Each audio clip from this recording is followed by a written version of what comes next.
ada Ubuntu misalnya, ada Windows. Nah itu nanti bisa ditampilkan di sini. Kita akan pilih mana yang kita mau, sistem operasi yang kita akan pakai. Nah ini teman-teman arsitektur komputer, di mana ada keyboard, ada mouse, ada IP address ya, device ya, input ya. Ini ada other juga device.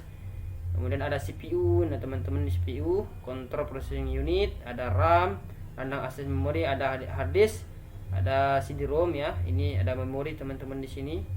Ini adalah memori, dan kemudian ini BIOS. Nah kemudian dia akan ada namanya output. Jadi ini input, ini proses, kemudian ini namanya output. Outputnya di mana? Ke monitor, ke printer, speaker, dan other ya, output.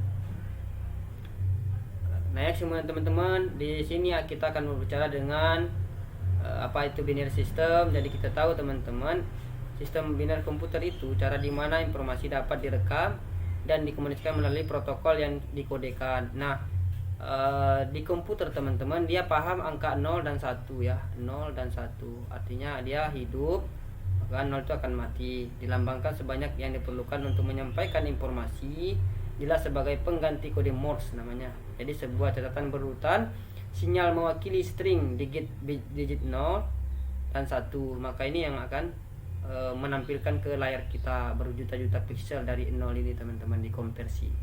Nah ini contohnya kalau konversi, contoh case-nya misalnya ada sebuah biner ya, ini mau dikonversi ke desimal, maka dia seperti ini teman-teman rumusnya: 2/4, 2/3, 2/2, 2/1, 2/0.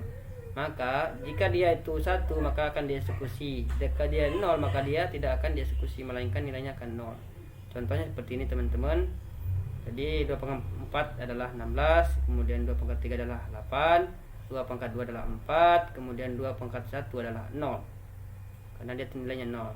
Kemudian 2/0 adalah 1, maka ditotalkan menjadi semuanya adalah 29 desimal. Sekarang untuk membuktikan benar atau enggak, jadi kita konversi lagi dari desimal ke biner teman-teman. Contohnya seperti ini. Ini ya, 29 ini kita bagi 2. Dapat 2-nya dari mana? Itu dari biner sendiri. Karena itu dia terdiri dari 2 digit, 0 dan 1. Maka 29 bagi 2 berapa yang kan dia mendekati. Untuk 29 ini enggak ada kan yang pas, tapi dia mendekati adalah 28. 28 sama 29 ini ada sisa 1, maka kita taruh di sini. Kemudian nilainya 14 ini dibagi 2 lagi. Kemudian 2 kali 7 14. Jadi dia tidak punya sisa, maka kita taruh 0. Kemudian 7 bagi 2 adalah enggak ada yang 2 kali 7 mendapatkan 7, maka dia 2 kali 3 dapat 6. 6 sama 7 kan sisa 1. Taruh di sini.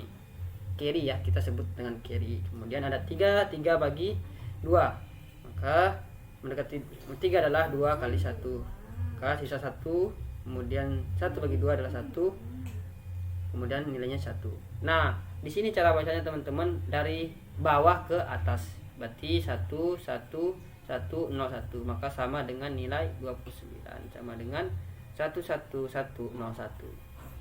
Next, kemudian teman-teman, pemrograman di komputer itu teman-teman, jadi dia prosesor ya, pusat dirancang untuk merespon hanya satu set instruksi tertentu ditulis dalam bahasa mesin dan dikodekan sebagai string biner teman-teman tadi itu ya.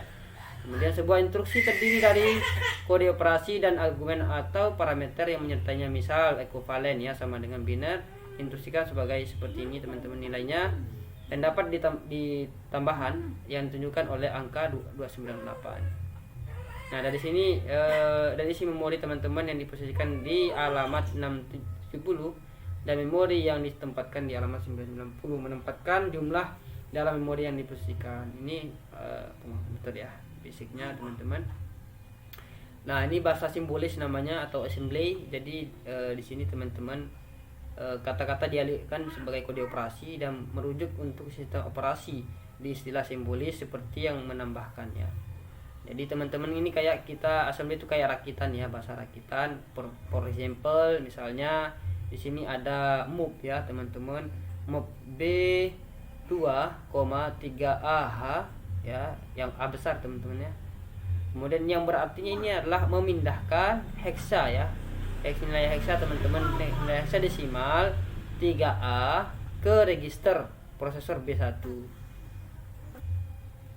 Oke ya.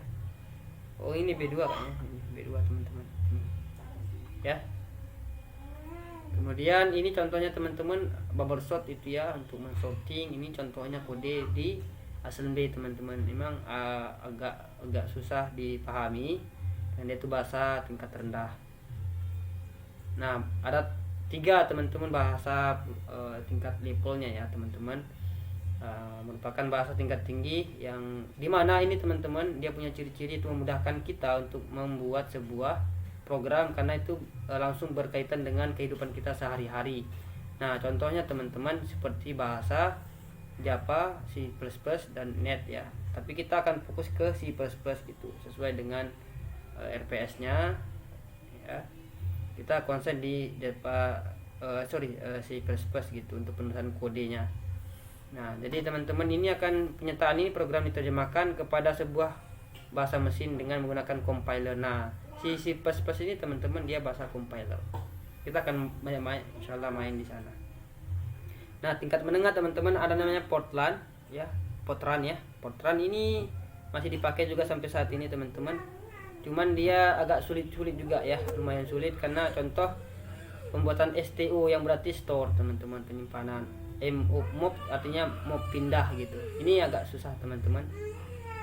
Kode seperti ini. Nah, yang terakhir itu adalah bahasa tingkat rendah, yaitu bahasa mesin tadi teman-teman, bahasa assembly ya. Yang saya contohkan tadi. Oke teman-teman, itu aja untuk referensi. Silakan teman-teman baca ini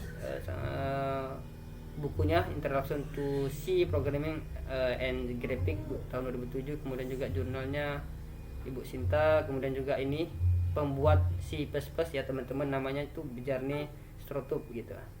Stroustrup ya. Stroustrup. Oke, beliau itu pembuat bahasa C++ yang dikembangkan dari bahasa C. Nah, ini udah edisi keempat bukunya, coba bisa diakses. Oke teman-teman, ini referensinya silakan. Thank you atas perhatiannya.